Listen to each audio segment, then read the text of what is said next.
welcome to Trucking Along with Kearsey. That's me, your positive voice in trucking, and this is my positive trainee, Maureen. Hi. Don't you love how I came up with that nickname? But anyway, we're going to talk about backing because my favorite subject. It's the hardest thing to do, and it's what people are afraid of when they come out here. So do me a favor, make sure you like, comment, subscribe, ring the notification bell, share the videos, watch the videos, because we are donating all the money from the channel to Meals on Wheels to help elderly people. So, backing. All right.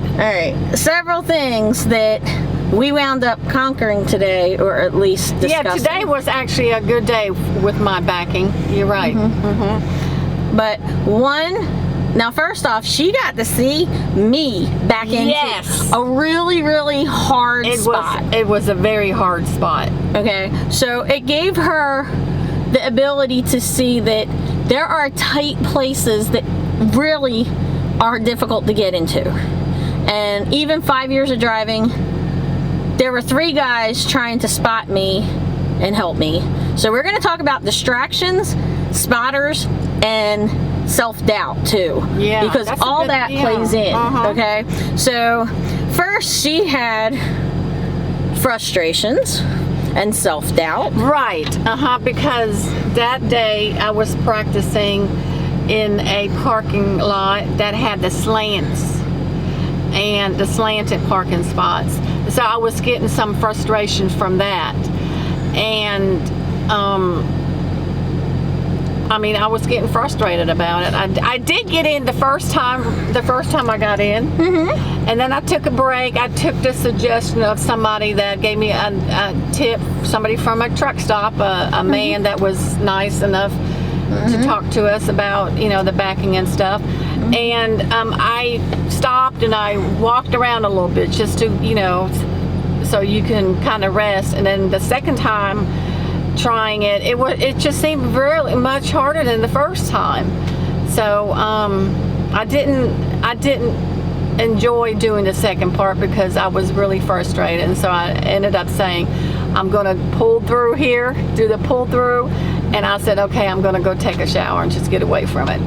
And unfortunately, the only way, we've discussed this so much, the only way for you to get past that is to just practice and keep at it. Yeah. And eventually you get the hang of it. I've tried numerous times to give different tips. I've allowed other people that she's met to give her tips. Because I don't want to impede on that. If they have something good to say that's going to work with her, then, go for it. And it's definitely not the trainer's issue. This is something that I have to learn, as so many other truck drivers had to learn. Kearsey has showed me, there were ample times that she has showed me a different way to do it, or she explains it in a different way. I think that's what I like about Kearsey. If she realizes that you don't understand it one way, she finds another way to explain it to you. I try. And that's what I call a teacher. But she keeps telling me, you're so patient. I don't know, you have the patience of a saint. And what do I tell you? Why? Because she's been there before. Because I already tried to back into that same dock, and I couldn't do it when I was new. Or, we went to a Tyson plant. She was in the Tyson plant backing up. That was another good day. That's true. That was another good day. But, so, she had some self-doubt. She had some frustration. She said, all right, I'm going to stop now. Okay, go take your break, whatever. I went to bed, but first, what did I do? I went and bought us chocolate. That's right. Chocolate makes you feel better when you're frustrated and aggravated. Any excuse we have to eat, hey, we go for it. Yes, I know, double chin, I shouldn't do it, but oh well, right? Life is short. But then we get to the customer, and it's a McLean's, and any trucker knows McLean's suck. Sorry, they suck. They never have parking. You usually are in a really tight space. You didn't have a lot of space up front where you can maneuver the truck. And it was actually on a hill, right? Now, I'm always talking about observation, okay? Across from us was a fence that was run over. it's like knocked down. You know why? Because people are trying to swing and there's not enough room. That's right. And they knock it down. You know, and we were just pulling in somewhere. I don't remember where it was, but you saw the concrete barrier. Yeah. And it's all scarred up, scratched up. Oh, I think it's right over there. It's right over there. And I said, I see that concrete barrier. I said, I know people have been hitting it because you can see the, you know, the paint. I said, I'm not going to be one of those. Right. So a lot of it's observation. So you have to, the setup is really important in the backing. And initially I set up. And I think I would have been okay, but there's one guy guiding me back, and then a second gentleman walks up, and he's like, "You're going in door 10, right?" I'm like, "No, 5. I have to jackknife this into the door." And he's like, "No, there's a truck in there." And we're like both looking at each other. No, there isn't. And now I'm by there. And I'm thinking, did somebody like back in, or did a box truck go in there that I didn't see? So now this is where self-doubt comes in. I knew nobody was in that door, but I wound up backing up to go check. And guess what? I allowed that man to distract me from what I was doing that I knew I was supposed to do. And I did it because I put doubt in my head based on some idiot. I don't know if he knows what the hell he's doing. Right. He could have been driving for 2 or 3 weeks. But the truth of the matter was, I was tired. This was what, 3 o'clock in the morning? Yeah, somewhere around. You know, it was just one of those things where I wanted to go back to bed.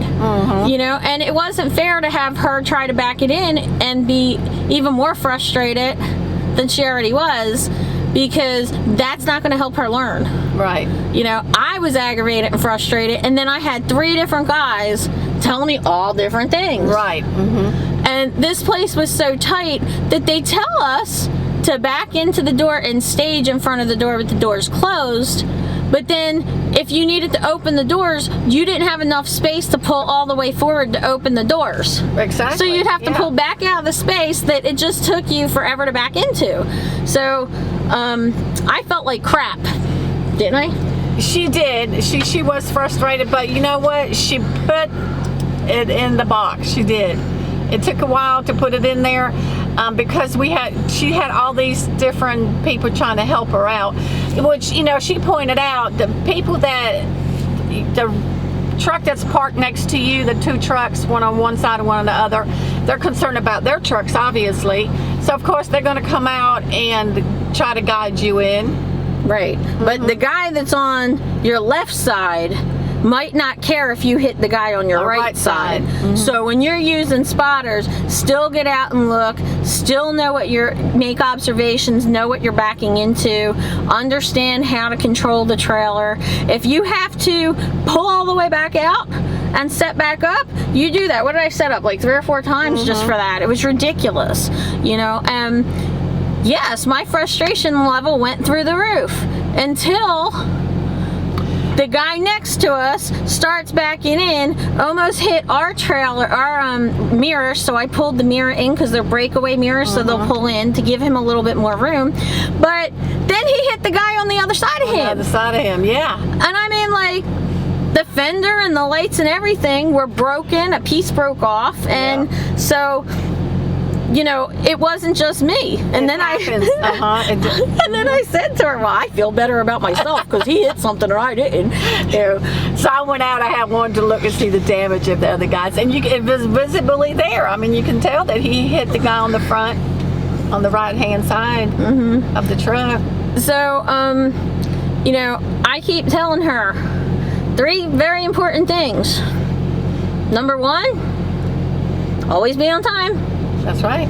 Number 2, don't hit anything. Don't hit anything. Number 3, communicate with dispatch in writing. No matter what you need to do or something goes wrong, let them know what's going on. But you also can't always do the negativity. You can't let it get you down.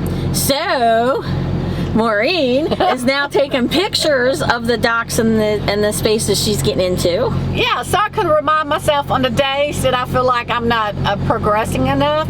I can look at my picture and say, look, you got it in this one, you got it in this one, you got it in this one. So that helps me out. You know, that helps me with my motivation, and it brings back I'm encouraging myself to keep continuing, because it is hard to learn how to back up for most people, I would say. it is hard for me.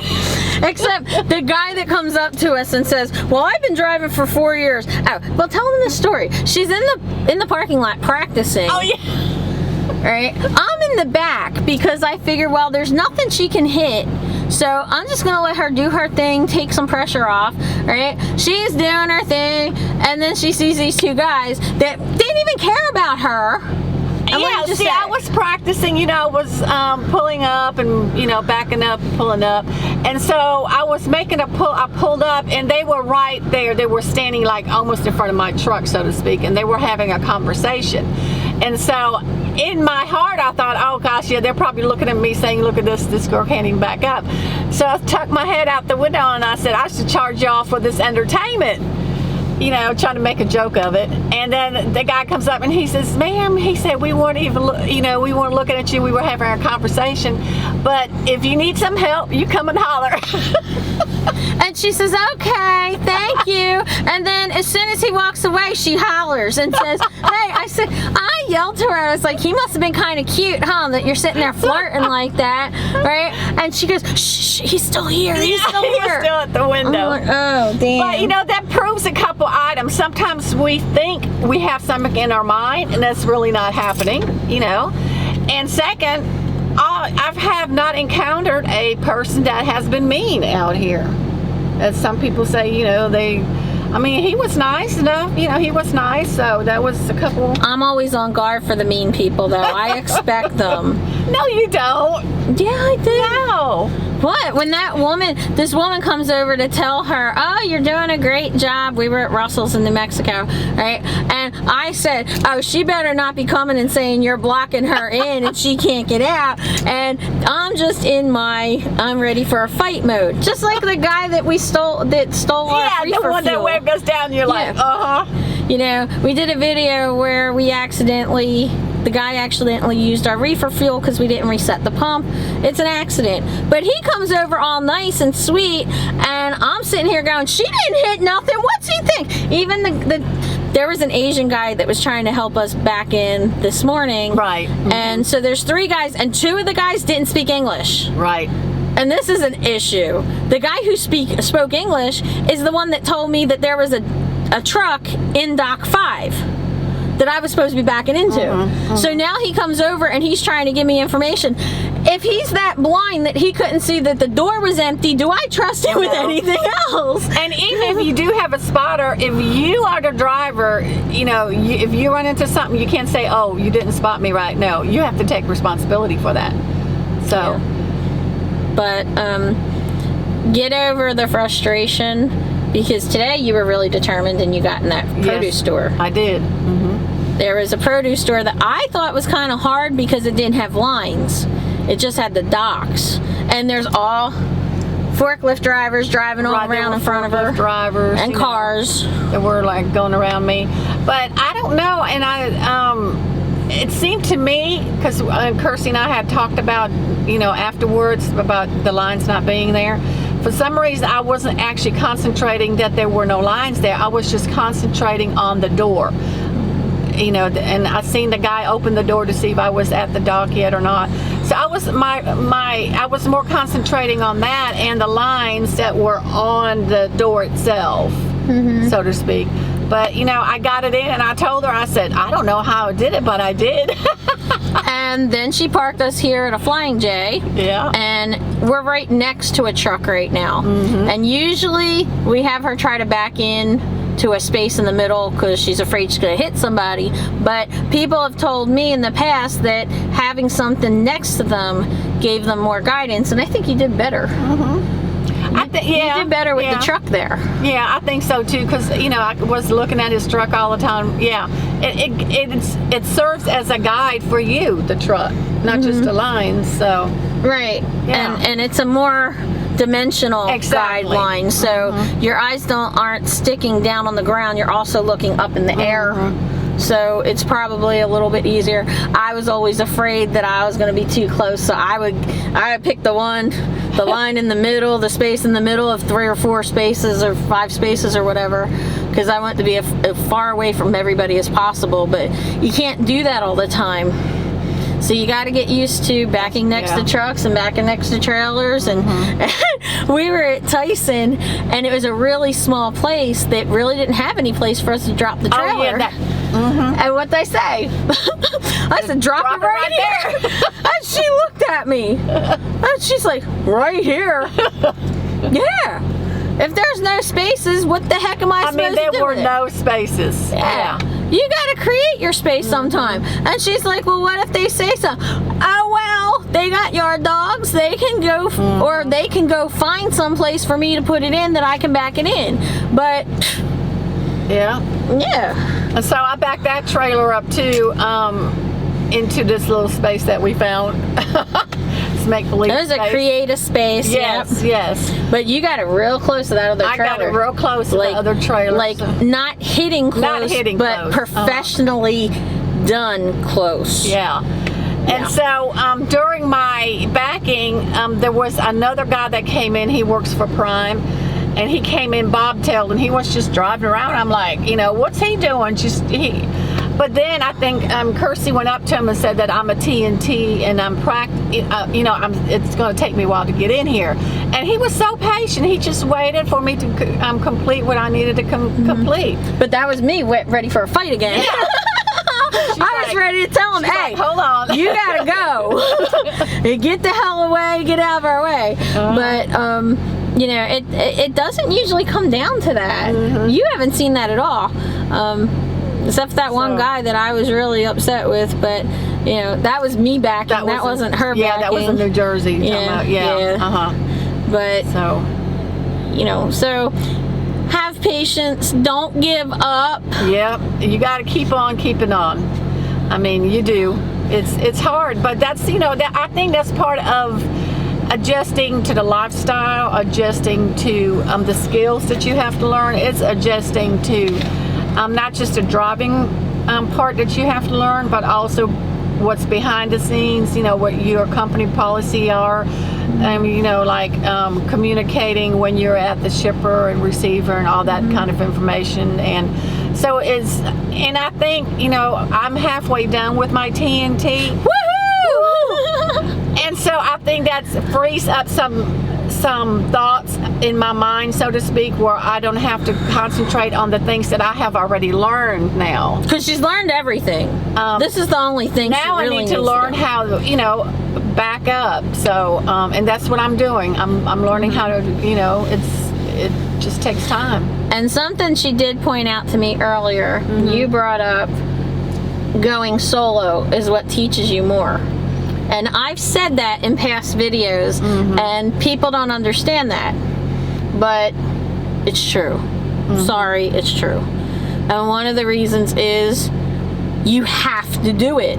Right. Like, if you have somebody in the seat next to you and you give up, you know that person's going to put it. So unless I sit here and say, no, I ain't putting it in the door, this is your problem, and I force her, but then I'm also putting her in such a strong frustration level that could make somebody just give up completely in trucking and just leave. Not just give up that door, but when you go solo, you really don't have anybody out there that's going to put that truck in that door except for you. And Kearsey went solo. I mean, how many miles did you put in before you went solo? I had 30,000 T miles. She had 30,000 so T miles. Right where you're already at. So at this point, I'd be going solo, and she has better backing skills than I did when I went solo. You know, and so she went through a lot doing the solo, because like she said, you know, you have to do it, and you know, it's, you know, you have some spaces that are during the day you drop in, and then during the night. And so she, you know, every time she tells me about a story, I'm like, dang, you went through all of that. And every dock and every company is set up differently. And what I was telling her is that she has to be aware, don't just highlight the negative. Because I can sit here and I can roll back every single negative thing, every argument I might have had with the dispatcher that was actually me arguing. He's just saying, okay, but I was in a mood. Because but like CC is coming to Prime, and I just Hey, CC. and she said Should be here today. yeah, she should be here today. And she was saying that she was gonna start a YouTube channel, and I was like, don't use it to vent, because when you're venting, you're recording all of the negativity rather than the highlights and the positives, and you're gonna be on this emotional roller coaster.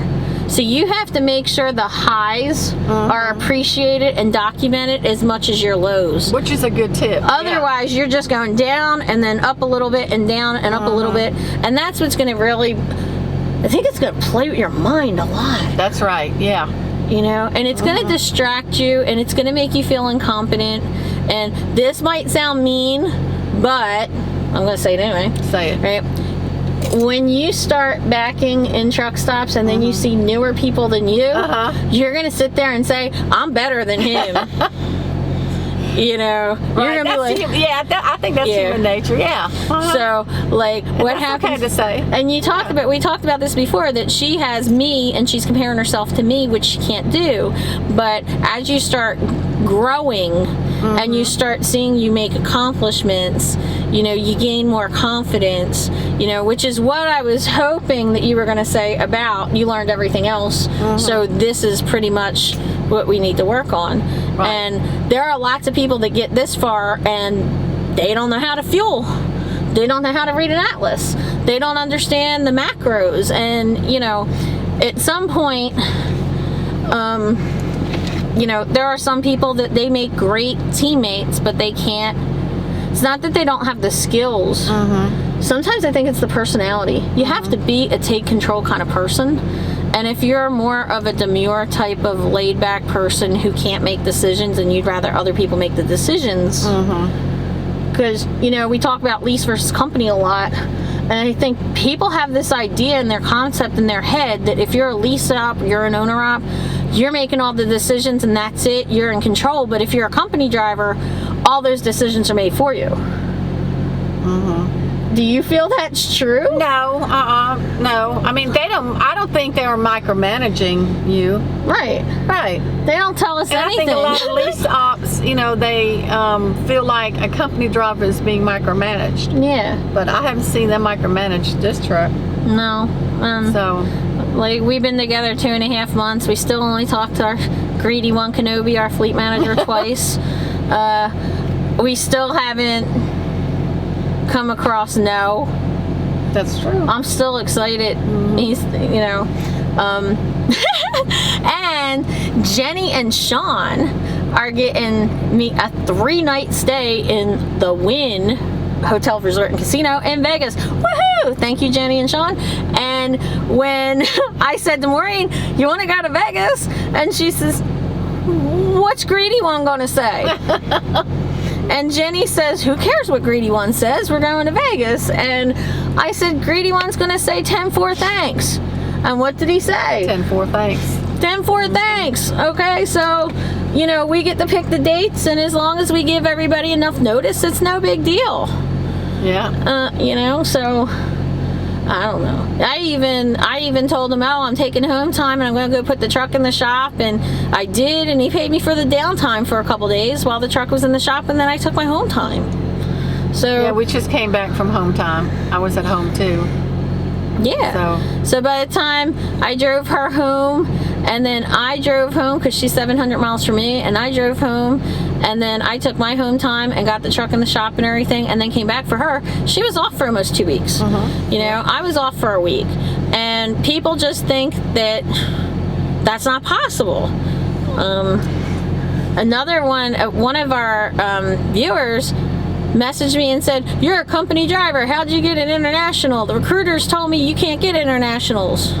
Well, you know, I got a 2020 international in March of 2019. I've had this for a year and a half. It's got like 210,000 miles on it. So, you know, you can tell me what somebody else said, or I could prove to you on a video this is the way it is. You know, right. But there are reasons for the recruiter right now. We might not have internationals coming in. That's a possibility. That is a possibility, yes. With COVID and everything that's been going on, and the way they make deals with the way they purchase trucks, they might say, all right, Peterbilt, we want 1,000 trucks from you over the next 3 months, so we want X amount of discount. So maybe they're only buying trucks from Peterbilt for those 3 months. So that could be an explanation of why somebody gets told something that may not in fact be like flat rule across the board. It's just something that's going on at the moment. Right. And that goes back to your expectations. You know, you have all these expectations to what you should get and how it should run. You can't have that when you come into trucking. You can't, you know, to me it's just... Yep. So expect to do this. Expect to learn the backing. Expect to be able to do this. More backing videos will be shown.